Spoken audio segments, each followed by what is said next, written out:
قدرمانه دوستانو ستړي مشئ زه غوټۍ یم په ډیجیټل چین پروګرام کې مو هرکلی کوم د 2025 کال د تازه پیل په درشل کې زه لومړی تاسو ټولو ته د نوی کال مبارکي ووایم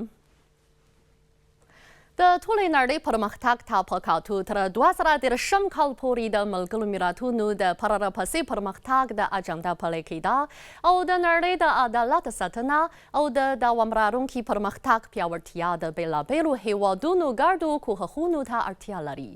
چین د ډېر لوی پرمختیایي هیواد، دوهم لوی اقتصاد او با مسؤلیته لوی هیواد په توګه پرمختګ ته د لومړیتوب په ورکولو سره د پرمختللو او پرمختیایي هیوادونو ترمنځ د توپیرونو د کمښت په هکله د نړیوالو همکاریو د نږدې کېدو او د نړۍ د پیاوړي، زرغون او سالم پرمختګ د چټکېدو لپاره نه ستومانه کېدونکې او تلپاتې کوششونه کړي دي او کوي یې.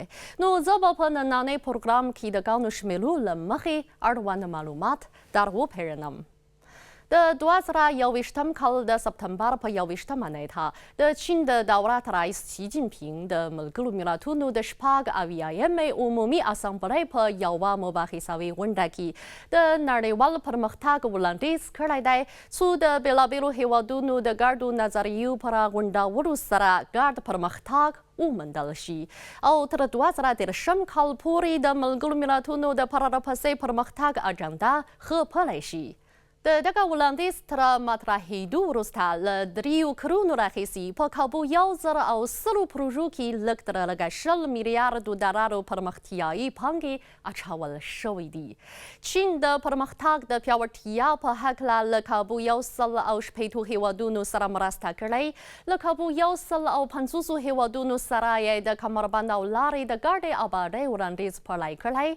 د نړیوال پرمختګ او د پرمختیایي هیوادونو ترمنځ د همکاریو په پاره یې صندوقونه جوړ کړي او د نړیوال پرمختګ د پیاوړتیا مرکزي شبکه یې هرې ساحې ته غځولې ده.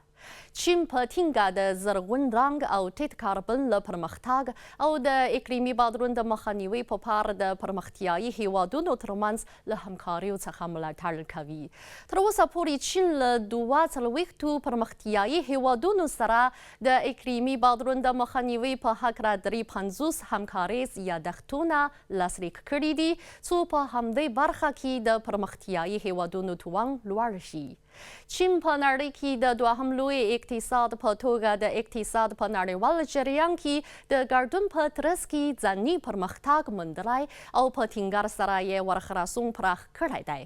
چین له نړۍ سره د همکاریو په ژوروالي سره د ګډ پرمختګ د موندلو لپاره ګډې هلې ځلې کوي.